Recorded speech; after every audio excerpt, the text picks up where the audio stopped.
Olá pessoal, tudo bem? Sejam todos bem-vindos, todas bem-vindas a mais um Fagron Talks. E como de costume, eu sou o Pablo, gerente de marketing aqui da Fagron, e estou na companhia da Cláudia, que é a nossa gerente de P&D. Tudo bem, Cláudia? Como é que tá? Tudo bem, estou bem, e você? Bem também. O que a gente tem para hoje? Bom, hoje a gente tem um tema super importante para bater esse papo, principalmente para quem quer viver mais e melhor, certo? Então a gente vai falar um pouquinho hoje sobre inflamação silenciosa e as consequências para a saúde.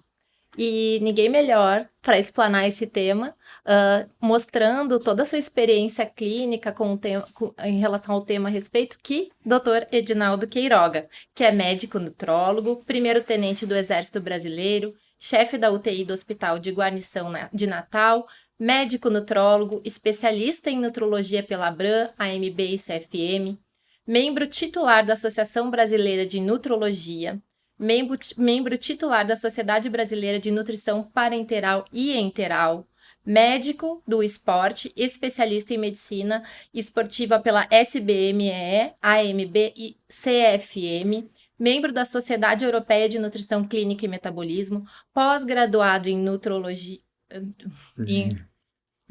pós-graduado em endocrinologia, membro da Sociedade Europeia de Endocrinologia, membro da Associação Médica Intensiva Brasileira, plantonista da UTI Covid-19 do Hospital Metropolitano. Seja muito bem-vindo, doutor Edinaldo Queiroga. Muito obrigado, agradeço imensamente aqui pelo convite, né, pela oportunidade de dialogar sobre um tema tão importante, né, que está aí sendo interesse de todos, profissionais de saúde e pessoas que desejam justamente melhorar, né, esse processo de envelhecimento, envelhecimento saudável.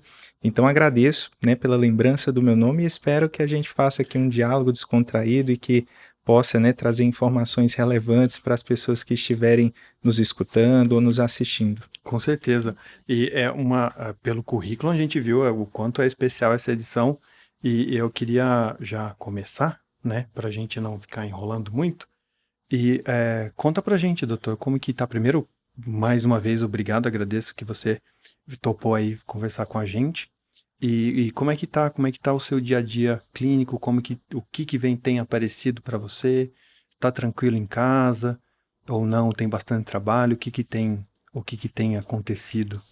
Então, minha atividade profissional, né, ela fica voltada entre o âmbito da terapia intensiva, a área de UTI, e também o lado da medicina preventiva, né? Eu inicialmente fiz medicina intensiva, fiz o concurso do Exército, sou militar do Exército Brasileiro, porém, né, ao longo da minha experiência médica, acabei visualizando que esse ponto da terapia intensiva, ainda que muito importante dentro do hospital, existem sérias limitações dentro do ponto do que nós podemos fazer pelo paciente. E foi quando eu acabei fazendo as minhas formações, né, voltadas para essa medicina integrativa, com visão mais holística, e eu fiz a área de nutrologia, de medicina esportiva, endocrinologia, e hoje eu tenho uma clínica, né, em João Pessoa, a Clínica Queiroga, é uma grande clínica na área de nutrologia esportiva, e a gente acaba então hoje podendo dar esse relato aqui das duas experiências, né?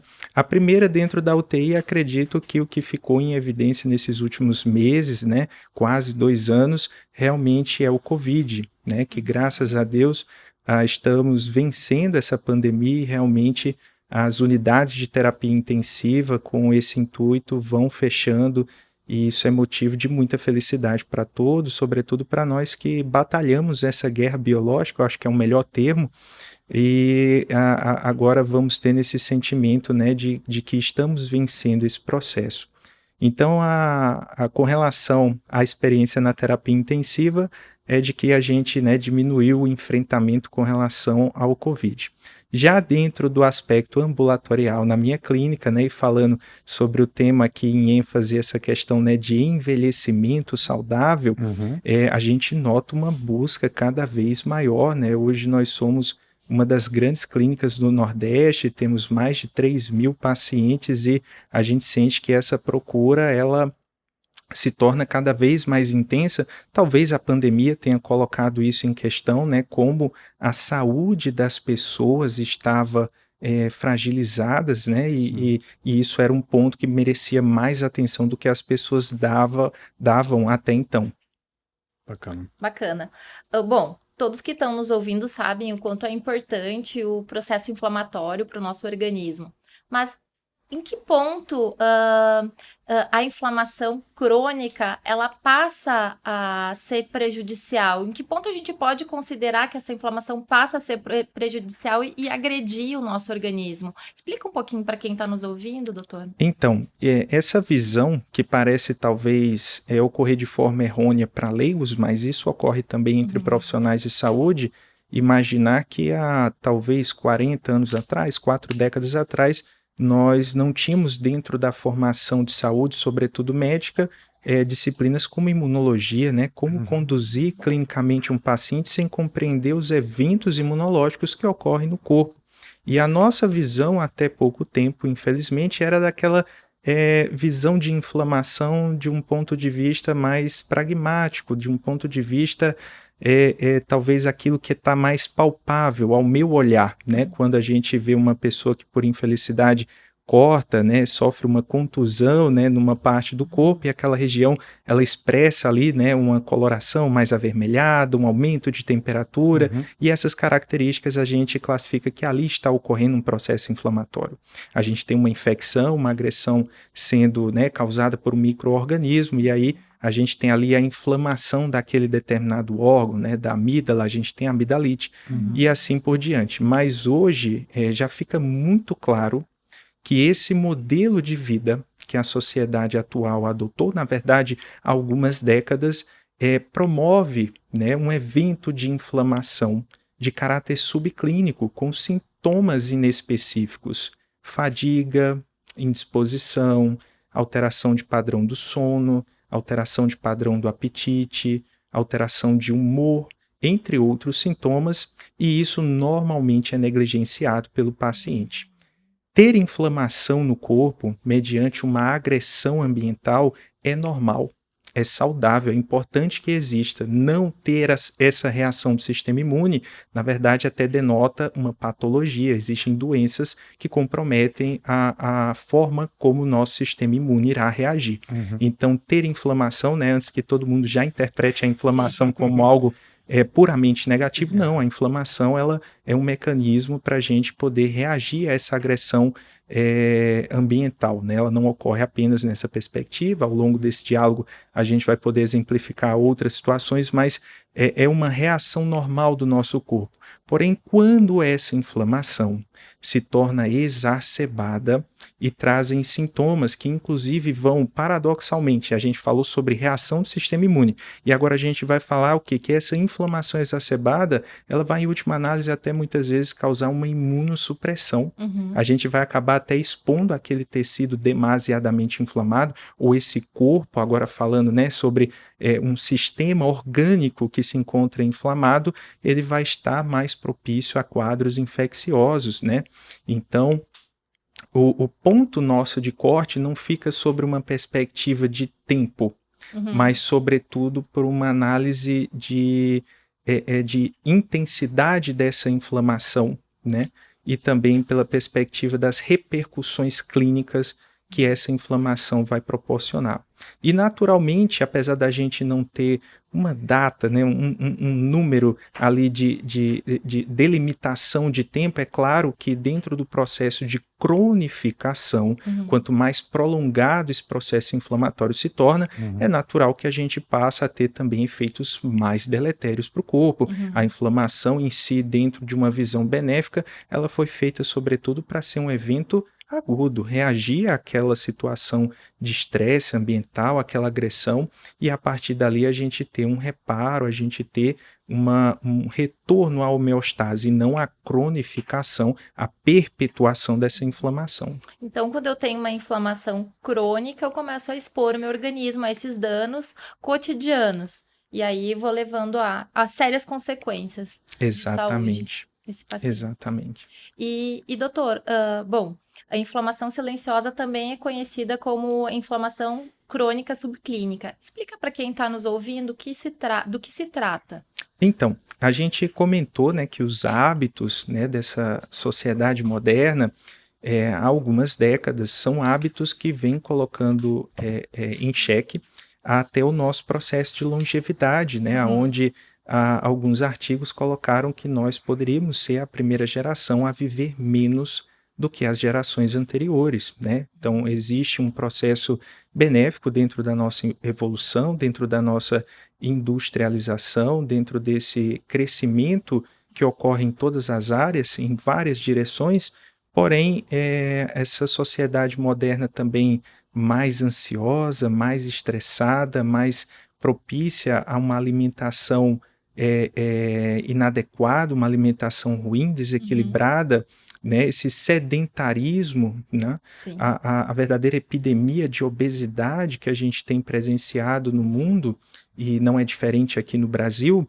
isso tudo tem proporcionado um estado de inflamação crônico, porque o nosso corpo, dentro dessas condições, com sono irregular, com uma alimentação contendo justamente mais elementos químicos, alimentos industrializados, ultraprocessados, né?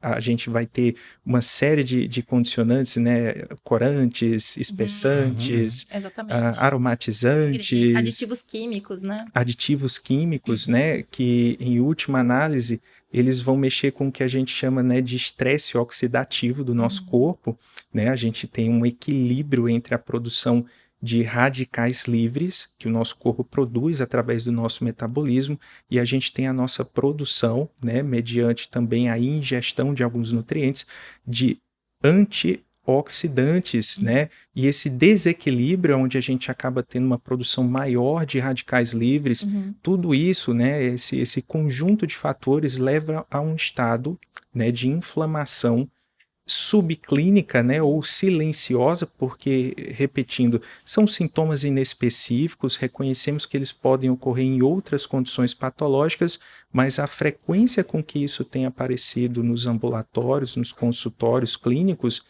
mostram para a gente realmente uma nova perspectiva de patologia, algo que a gente até então não tinha um olhar tão atento, né, a visão clássica e talvez errônea sobre inflamação, mas que agora fica claro como que isso repercute negativamente, né, na nossa saúde. Sim, o doutor abordou muito bem os gatilhos da inflamação silenciosa, e embora a Mintel venha mostrando tendências onde as pessoas estão buscando hábitos de vidas mais saudáveis e melhorar a alimentação, mas hoje a gente tem um índice de apenas 51% que foram desencadeados justamente por conta da pandemia. As pessoas vêm buscando estar mais saudáveis por conta da pandemia, mas ainda é um número pouco expressivo, né, doutor?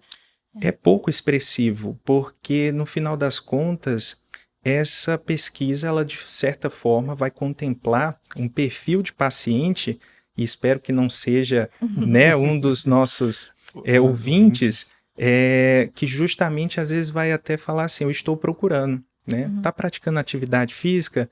Eu estou matriculado na academia. Eu escuto demais isso. Eu estou matriculado na academia. Né? Então é diferente, né? Já diria o filósofo do Império Romano, né, Sêneca, que a cura, né, parte da cura está com o paciente, com o desejo de ser curado. É parte da cura o desejo de ser curado. Então, isso é muito importante, porque as pessoas estão condicionadas numa visão alopática de que se eu tenho a hipertensão, o problema é resolvido a partir da ingestão de uma cápsula, de um comprimido.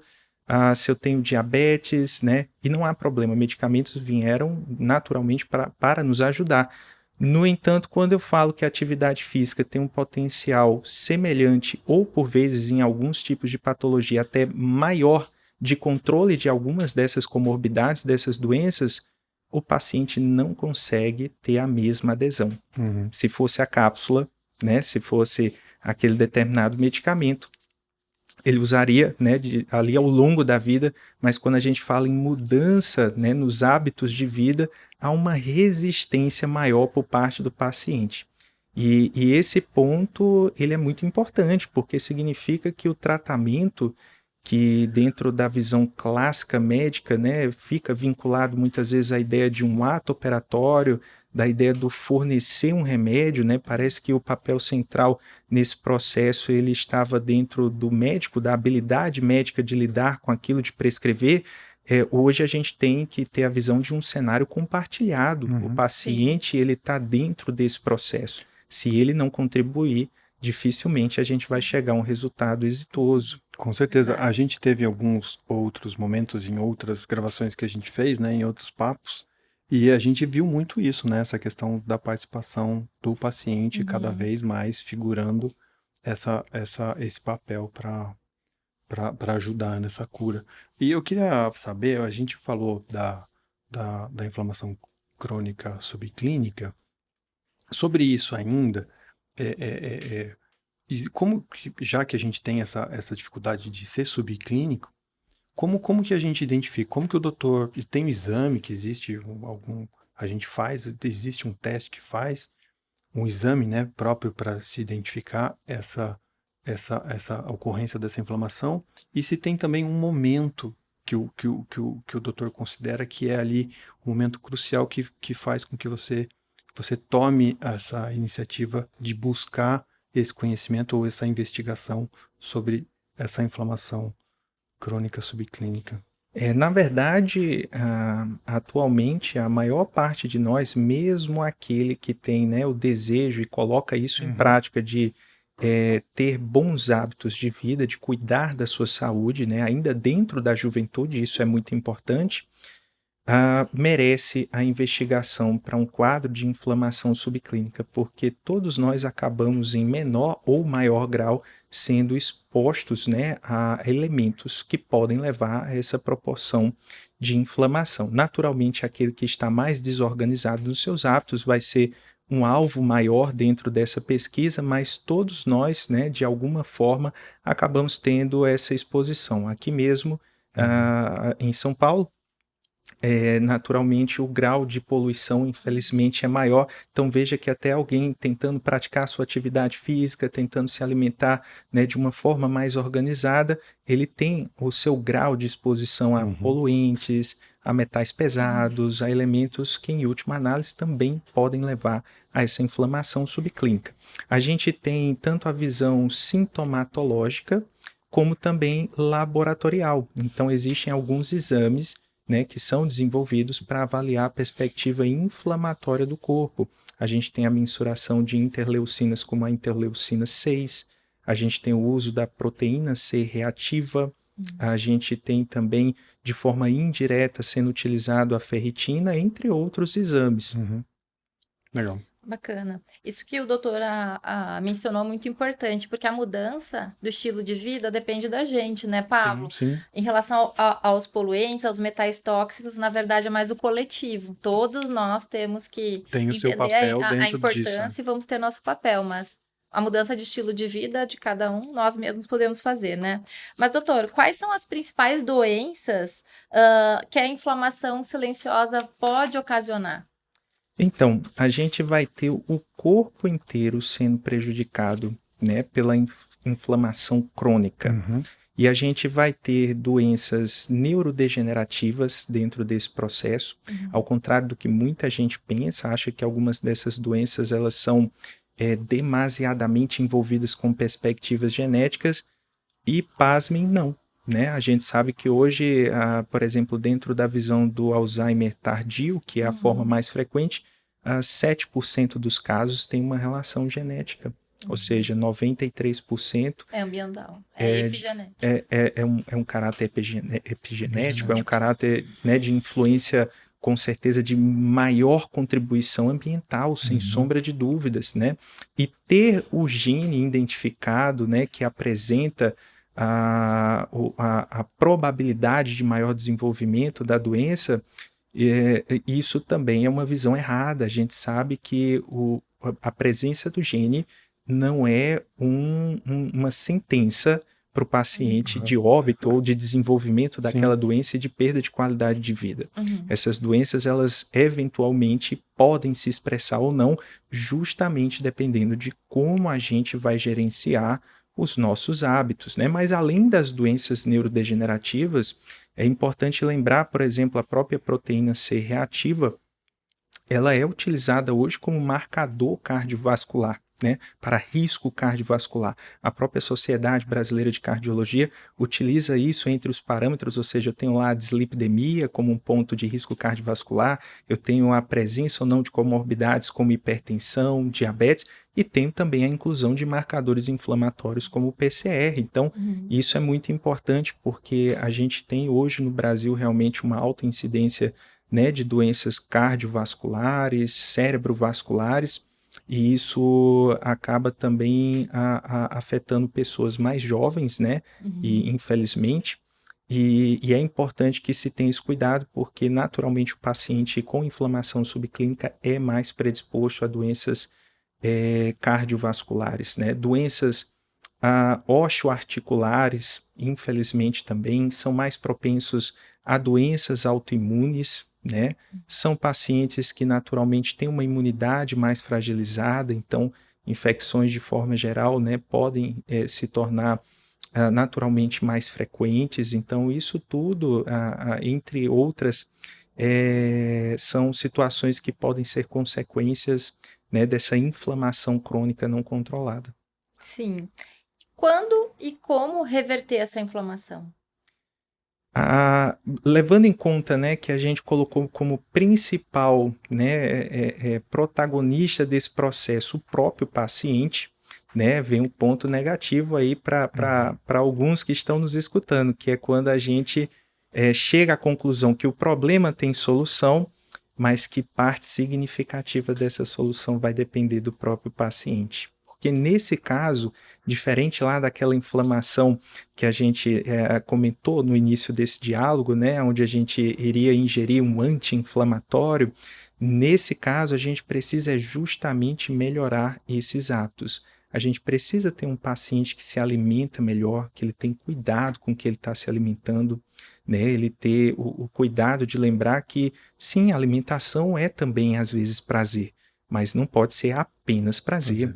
É a forma que eu tenho de constituir o meu corpo, né?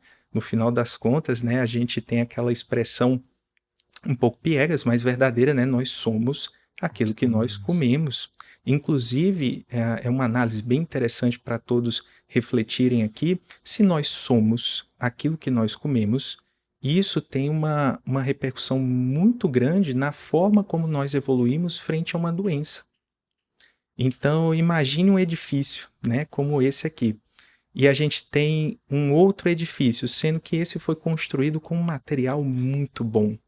E o outro, infelizmente, com um material muito ruim. E ambos estão passando por um processo de destruição, como uma agressão que ocorre no corpo. Esse do material pior é o que vai fazer mais bagunça, é o que vai, né, gerar mais problemas dentro desse processo da agressão, né, dentro desse processo da destruição. E quando a gente tem o nosso corpo constituído, né, por bons elementos, isso também denota processos inflamatórios mais equilibrados, menos intensos, né? Um paciente que ele tem predominantemente na sua dieta a ingestão de fontes saudáveis de gordura, ele troca a gordura trans ou o excesso de gordura saturada pela ingestão de gordura monoinsaturada, é naturalmente um paciente que, dentro da vigência de uma doença com perspectiva inflamatória, infecciosa, ele vai ter uma evolução melhor, né? Isso é muito importante. Eu preciso que o paciente recorde que a prática de atividade física, seja pela perspectiva de um melhor controle do peso corporal, seja por essa perspectiva, né, de não estar na condição da obesidade, ou também pelos demais benefícios que a atividade física pode trazer, né? A gente tem ali a ampliação da produção de hormônios importantes como testosterona, a gente tem, né, a ampliação da produção de hormônios como GH, a gente tem também um hormônio produzido pela própria musculatura, a irisina, e isso tudo com uma repercussão muito saudável no nosso corpo, né? A gente tem diminuição da produção de outros elementos que julgamos negativos para o corpo, então praticar atividade física de forma regular é muito importante, né? Sono é outro ponto fundamental, as pessoas têm cada vez mais dentro dessa conexão com o eletrônico, com o digital, levam isso para a cama, né, para o momento de repouso, e acabam realmente tendo repercussões no sono.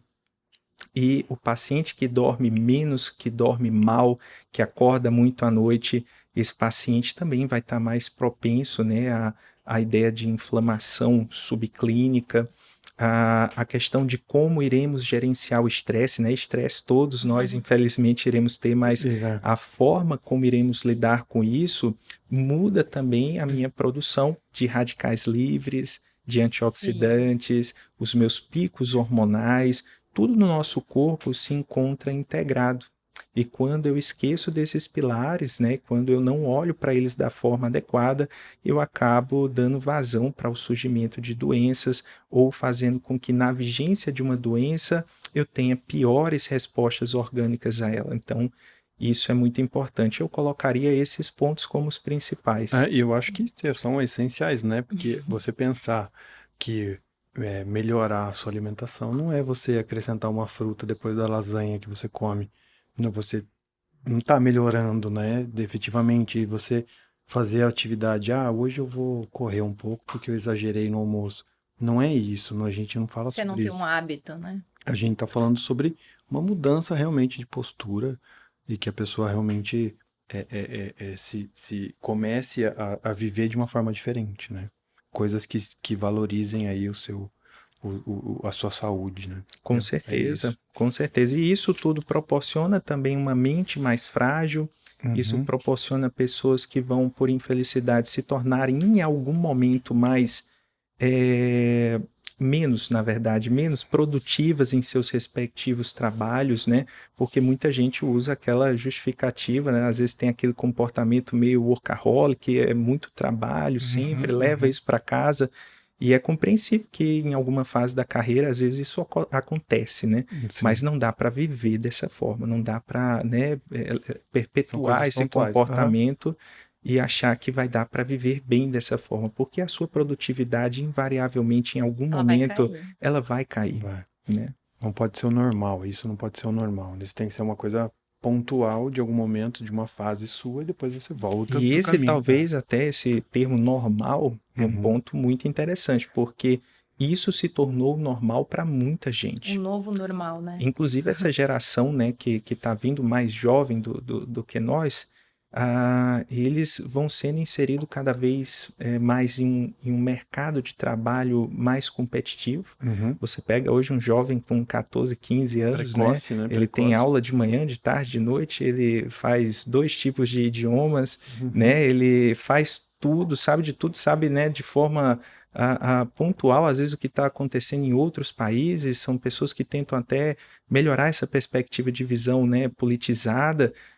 No entanto, na primeira pedra da vida, depressão, suicídio, são pessoas que às vezes estão crescendo numa proporção intensa, né, dentro da sua intelectualidade profissional, mas esquecendo dessa inteligência emocional, esquecendo de cuidar do seu corpo, a epidemia que a gente tem aí de obesidade crescente. Isso tudo é muito importante, porque em última análise, ainda que seu objetivo meramente fosse a questão da produtividade, de trabalhar, de chegar em um grande espaço profissional, você não alcançará ou não permanecerá nesse lugar se você não tiver minimamente zelo por você.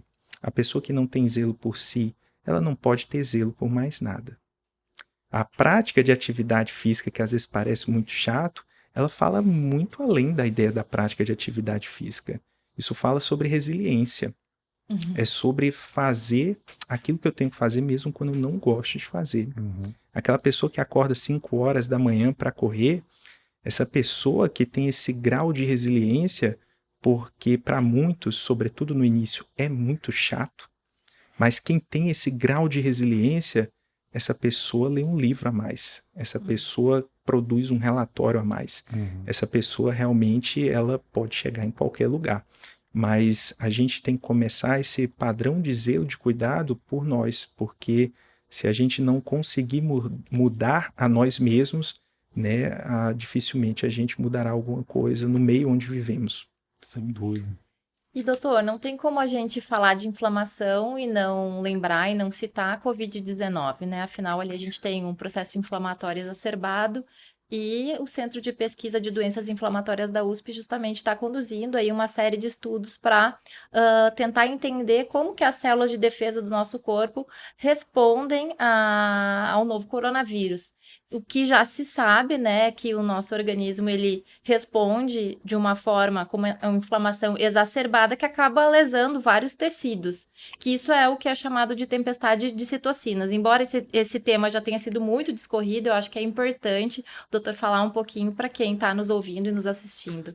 Sim, com certeza, né? Covid-19, apesar de termos passado o seu pior momento, né? O entendimento dessa doença, ela ainda continua, né? A verdade é que hoje sabemos mais do que no passado, mas ainda existem muitas perguntas. De toda forma, uma coisa fica muito clara, né? A doença, ela proporciona o seu evento patológico mediante uma resposta exacerbada do sistema imune. E dentro desse processo, né, dessa resposta exacerbada, a gente tem uma liberação intensa, demasiada, de citocinas, de substâncias inflamatórias, né, que vão promover uma reação no corpo, né, de caráter hipermetabólico, catabólico, e que em um último evento também vai acabar causando imunossupressão, né? Vai causar um comprometimento da eficiência do meu sistema imune. Não à toa que dentro do contexto do Covid, muitas vezes o que a gente visualizava não era o óbito pelo Covid propriamente dito, mas por doenças secundárias que eram contraídas dentro da vigência do Covid, da internação por Covid, né? É o paciente clássico que ele era internado dentro da unidade de terapia intensiva, acabava pelo processo de insuficiência respiratória aguda necessitando da intubação orotraqueal, ser colocado em um ventilador mecânico, mas ali, né, com alguns dias acabava desenvolvendo uma pneumonia associada à ventilação mecânica.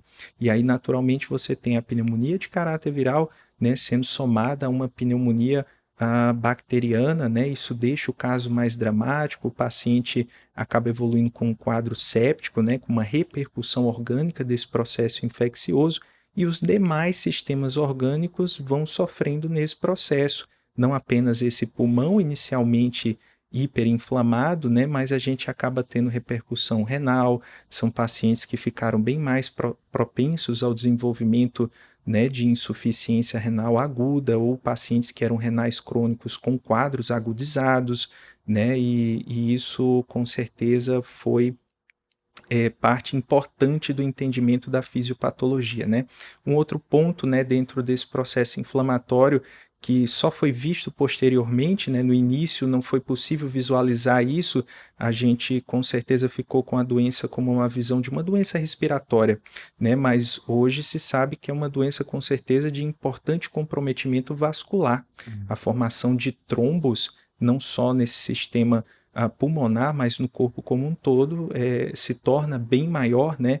E é também parte da formação desses trombos a correspondência a essa fisiopatologia tão agressiva e essa evolução, por vezes, ao óbito do paciente, sobretudo nos casos graves.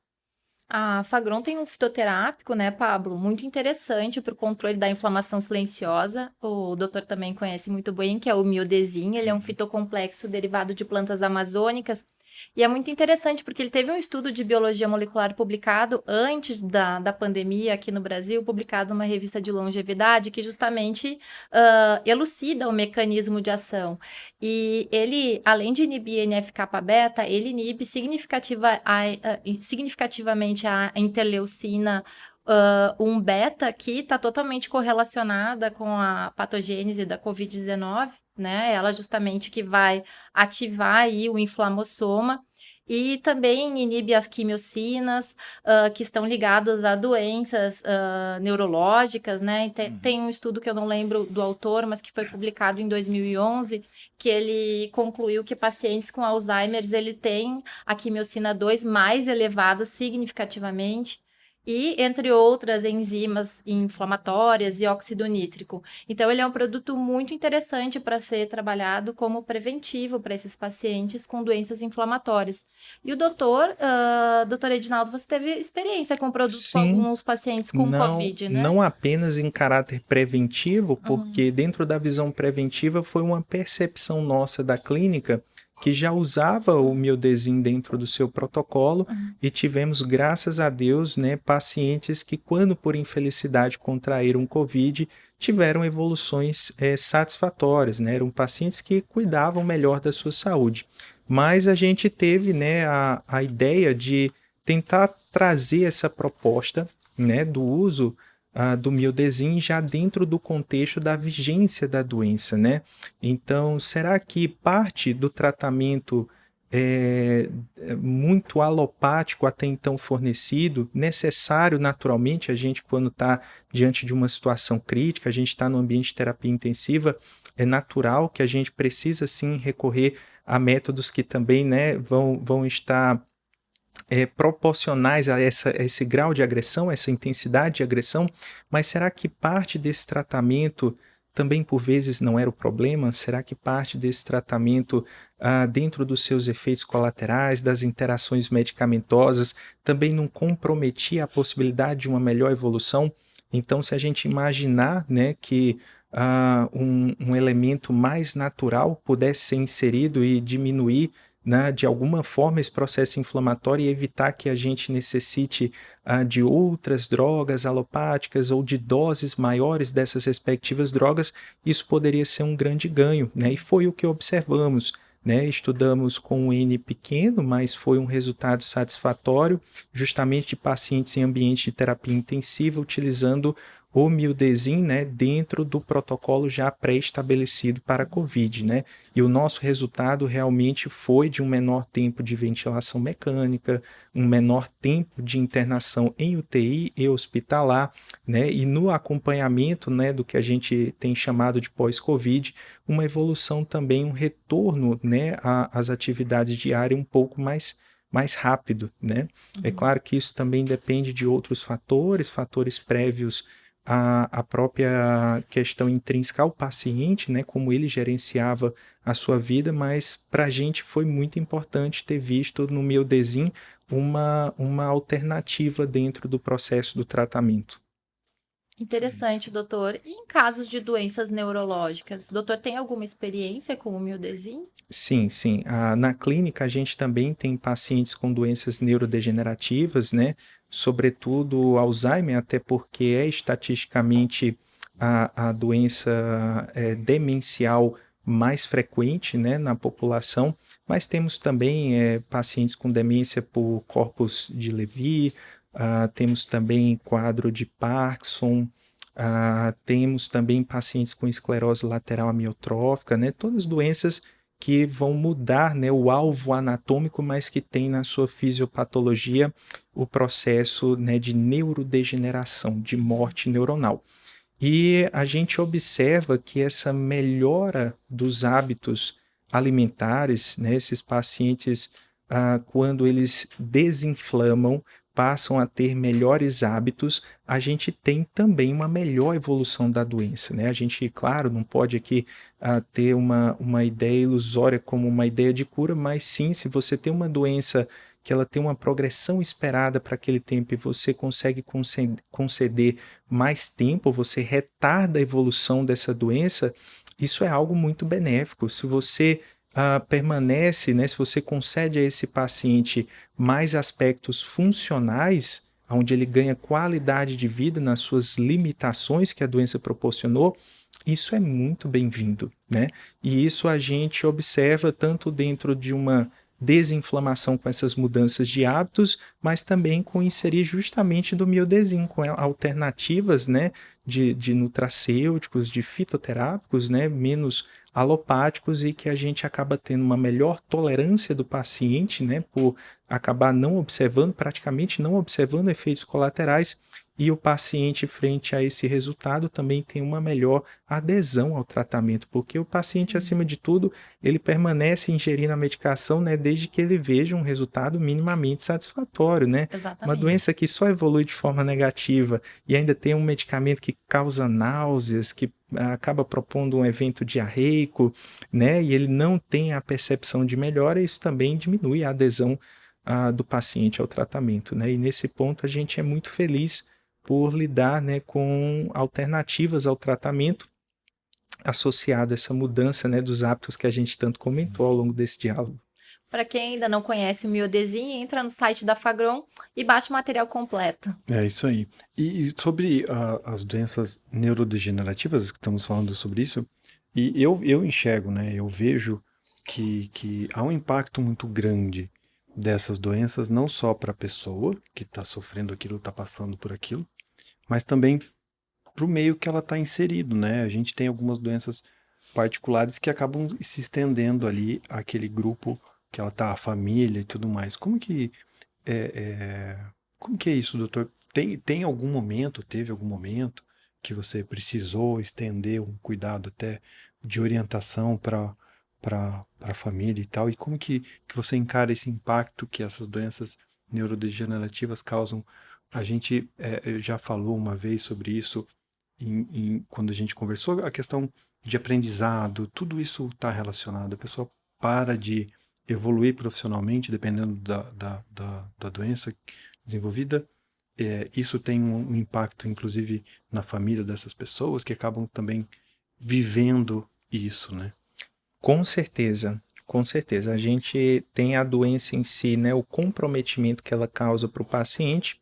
E quando a gente fala em doença neurodegenerativa com característica demencial, às vezes até o paciente não compreende o que está acontecendo com ele, mas a família sofre muito com o processo. A Cláudia que falou que do próprio Alzheimer, né? Tem a assim, pessoa mesmo a pessoa não sofre, né? O Parkinson, o paciente sofre muito, né?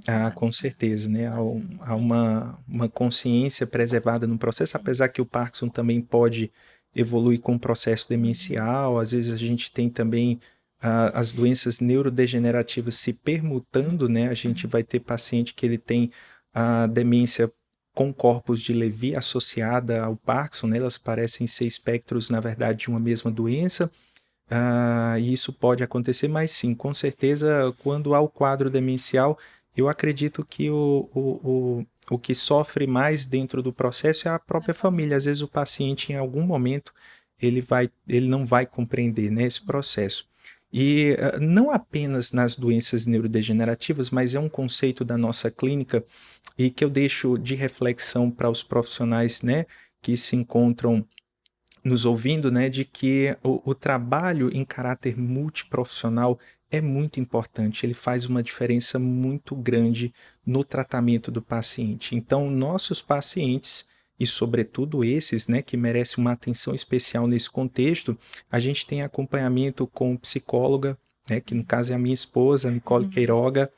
A gente tem acompanhamento nutricional com nutricionista, a gente tem acompanhamento com fisioterapeuta, com educador físico, né? Em alguns casos também pode ser necessário fonoaudiólogo, a gente vai ter outros profissionais envolvidos, a depender, claro, das particularidades de cada caso. Mas fica muito claro que raramente vai ter um processo de doença onde um único profissional tenha potencial de resolver tudo. E é importante que a gente sinta esse processo, né, de partilhar, de compartilhar a responsabilidade como um processo benéfico, né? Porque dentro dessa estrutura, dentro desse diálogo entre profissões, a gente acaba chegando, né, a um tratamento mais efetivo. E isso é muito importante, isso envolve o paciente e envolve também a família. Às vezes é a família que vai precisar, né, desse processo da assistência da psicologia, né, ou da melhor compreensão. Eu gosto muito de investir dentro da consulta, eu chamo investir porque às vezes a gente fala o termo gastar tempo, parece até uma coisa negativa, mas eu vejo de um ponto de vista muito positivo a gente utilizar parte do tempo, né, ali com o paciente e a sua família para fazer um evento pedagógico, fazer o paciente entender o que ele está passando. Claro. E entendendo o que ele está passando e aquilo que vai ser necessário para que ele chegue à cura, ou não se podendo falar sobre cura, sobre a melhora, né? Que ele vai verdadeiramente ter uma maior adesão. O paciente que ele é mais esclarecido pelo profissional médico, pelo profissional que ele escolheu, que ele depositou a confiança, isso cria um laço muito positivo, né, entre o profissional e o seu paciente e, acima de tudo, traz um resultado terapêutico muito melhor.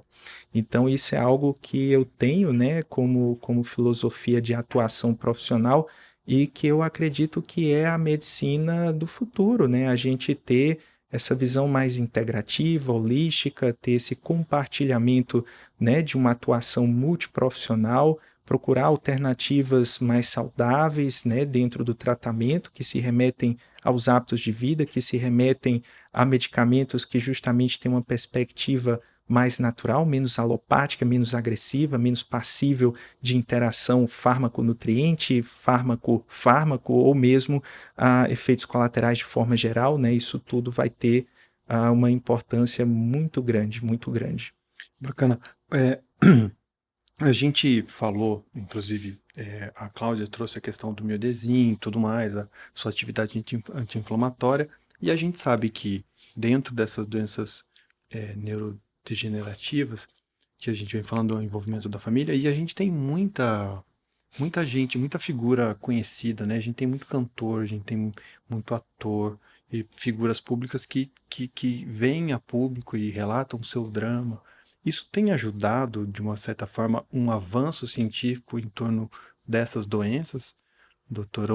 Ou é só uma questão de conscientização mesmo? Eu acho que é muito importante, né? As pessoas que elas têm uma vida pública, que elas têm algum grau de notoriedade, né?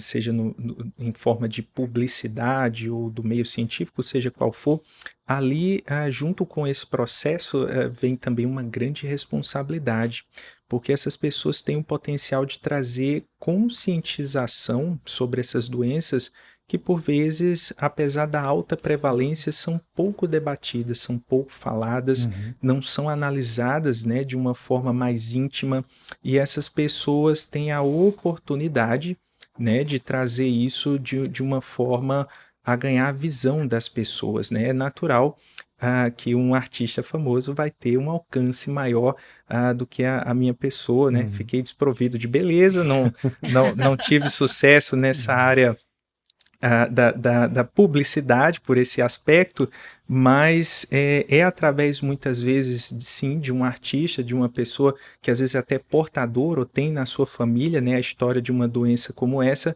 que ali se fomenta um maior diálogo da sociedade, ou às vezes existindo ali também potencial financeiro nessa figura, às vezes até o investimento, né, em pesquisas, em atividades que possam mudar o curso da doença, né? Pode acabar direcionando até uma concentração de recurso em torno daquilo. Isso talvez ocorra em algumas doenças, e acredito que isso tem a repercussão na nossa visão de conceito sobre algo que você falou, o normal, né? A nossa visão de normal, ela está um pouco deturpada, né?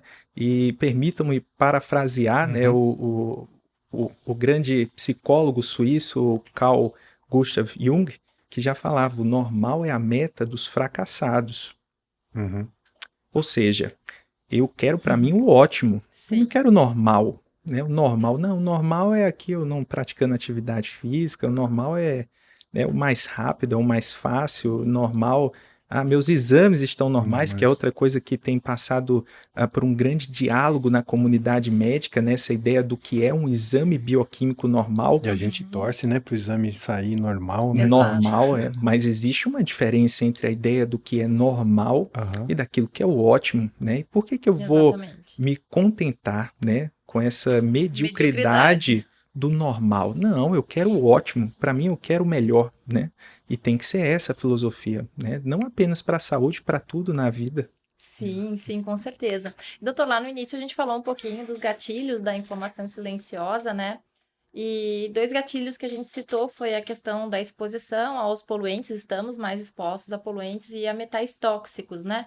Quanto isso tem sido relevante na sua clínica e você faz algum tipo de doseamento para mensurar níveis nos seus pacientes? Como você faz? Sim, nós, entre outros exames, né, realizamos também a mensuração desses metais pesados, principalmente através de amostras de cabelo, porque quando a gente fala isso, que é importante quando a gente tem a visão de uma intoxicação crônica, né? A maior parte de nós acaba sendo exposto a alimentos que foram feitos, né? Em panelas, por exemplo, de alumínio, né? E aí a gente passa a ter uma maior contaminação com alumínio, que, diga-se de passagem, é um dos metais que ficam mais relacionados ao desenvolvimento, por exemplo, do Alzheimer, né? Que dialogamos aqui. Mas não apenas isso, a embalagem do alimento, ali às vezes você tem um corante, né, para fazer aquela cor da embalagem, e essa cor, né, esse pigmento ali em contato com o alimento, aquilo também acaba contaminando com metais pesados, né? O uso aí de bebidas enlatadas, né, sejam os refrigerantes ou de outro caráter, tudo isso está passando ali também metais, né, para aquela bebida que vai ser ingerida.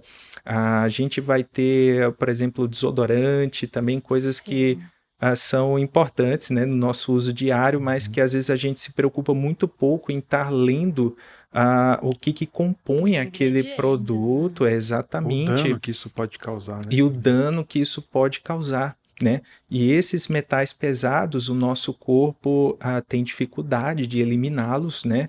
E é necessário ter um olhar atento para isso, sobretudo quando dentro da anamnese, do diálogo com o paciente, fica muito claro essa exposição elevada, né? De forma que a gente possa evitar novas exposições desnecessárias e possa inserir, né, formas de desintoxicar o corpo desse paciente. Então, isso é muito importante, é mais frequente do que as pessoas imaginam. Existem também metodologias de avaliação sérica no sangue, mas seria mais importante para eventos agudos, né? A análise de uma perspectiva crônica, com certeza, é melhor a avaliação usando o cabelo. Bacana, eu gosto muito de tocar nesse tema, né, Pablo? Porque eu sempre acho que é um tema, doutor Edinaldo, que é um pouco negligenciado. A população, de forma geral, não tem a dimensão do impacto que isso causa na saúde a longo prazo, né? O próprio consumo, ele está muito mais ligado ao benefício do que propriamente dito ao outro lado da balança, o outro peso que vem junto com aquele benefício, né? E muitas pessoas pensam, eu só vou ter um malefício se eu tiver uma intoxicação, e não necessariamente eu estaria exposto. E a gente está exposto em tudo, né? Seja através da água, pelo processo de purificação, seja através do solo, como o doutor Edinaldo falou, né? Os cosméticos, né? Desodorante, batom. Até que ponto a população tem esse cuidado de olhar? Às vezes usa um tipo de panela, por exemplo, Teflon, e acha que está protegido, mas esquece que ali embaixo, né? O componente é alumínio. Mas, enfim, a Fagron ela tem uma solução para isso, é o Silanox. O Silanox é um nutracêutico, é o monometilcilanetriol, a forma mais biodisponível de silício orgânico, e ela está complexada a goma cássia, o que protege e estabiliza essa molécula. E aí, a partir disso, ele vai fazer uma quelação do alumínio e vai favorecer a sua eliminação. Então, ao mesmo tempo que ele favorece a sua eliminação, ele também previne em relação à absorção. Então é muito interessante, acho que vale a pena dar uma conferida. Bacana. É só entrar no site da Fagron, procurar Silanox e vai encontrar. Com certeza. Muito bem. Doutor, para a gente encerrar, eu acho que o nosso papo super produtivo, a gente poderia ficar aqui mais uns 2, 3 dias falando, porque a gente sempre tem a gente fala de uma forma integrativa, então a gente sempre tem um ponto e vai pulando para outras coisas. Tem alguma coisa, né? Geralmente aqui a gente termina, né, Cláudia? A gente tem esse espaço. Tem alguma coisa, alguma dica ou um ponto de atenção que você observe no seu dia a dia e você acha importante pontuar aqui, tanto para os seus colegas quanto pro próprio paciente, aquela pessoa que está aqui escutando e escutou a nossa conversa e está preocupado que se o corpo está inflamado ou não, e já não está mais tomando refrigerante em lata, e o que o doutor pode dizer, deixar de informação para essas pessoas?